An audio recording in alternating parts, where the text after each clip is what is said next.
আসসালামু আলাইকুম everyone, welcome to Bangladeshi blogger Mousumi. কাছে এবং দূরে যে যেখান থেকে আমার আজকের ভিডিওটা দেখছেন, আশা করি সবাই ভালো আছেন। আমরা আল্লাহর রহমতে ভালো আছি।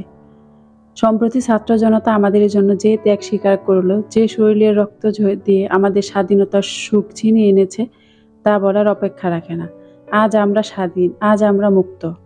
আজ কথা বলতে হিসেব করতে হয় না, প্রাণ খুলে যে কোনো কিছুর জবাব দেওয়া যায়। এটাই তো স্বাধীনতা, তাই না? বাংলাদেশের ছাত্র জনতা দেশের উন্নতির জন্য এগিয়ে এসেছে এবং দায়িত্ব নিয়ে কাজ করছে, যা অত্যন্ত প্রশংসনীয়।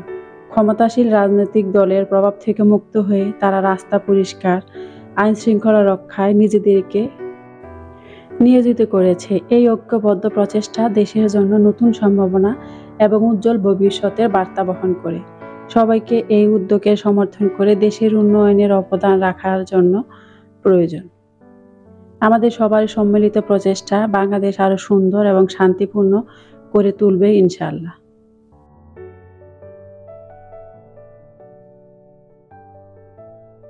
আমরা যে যেখানে থাকি না কেন, যে যার জায়গা থেকে ছোট ছোট করে চেষ্টা করলে কিন্তু একসময় আমাদের সোনার বাংলাদেশ হবে ইনশাআল্লাহ।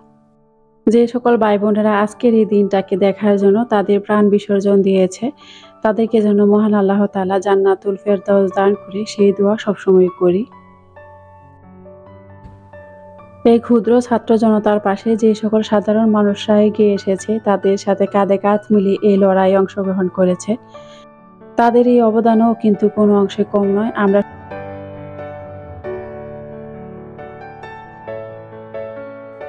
আমাদের এই ছোট্ট দেশটা যেন একসময় সুখে, সমৃদ্ধে এবং উন্নত দেশ হিসেবে পরিচিতি লাভ করে, সেই চেষ্টাও কিন্তু আমাদেরকেই করতে হবে।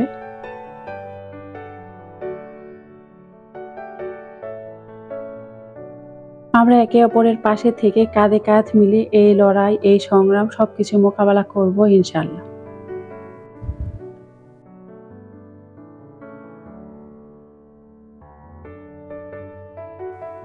আমার গত ভিডিওতে আপনারা এত ভালোবাসা দিয়েছেন যে আপনাদেরকে ধন্যবাদ বলেও ছোট করা হবে। আপনাদেরকে মন থেকে অনেক অনেক দোয়া ও ভালোবাসা রইলো। আর সবসময় আমাকে এভাবে সাপোর্ট করবেন, এভাবে আমার পাশে থাকবেন। এই ধরনের আপডেট ভিডিও পেতে চ্যানেলটিকে সাবস্ক্রাইব করে পাশে থাকা বেল আইকন প্রেস করে রাখুন। আপনাদেরকে অসংখ্য ধন্যবাদ ও ভালোবাসা জানিয়ে আজকের ভিডিওটা শেষ করছি। সবাই নিজ নিজ অবস্থানে ভালো থাকেন, সুস্থ থাকেন। আল্লাহ হাফিজ। আসসালামু আলাইকুম।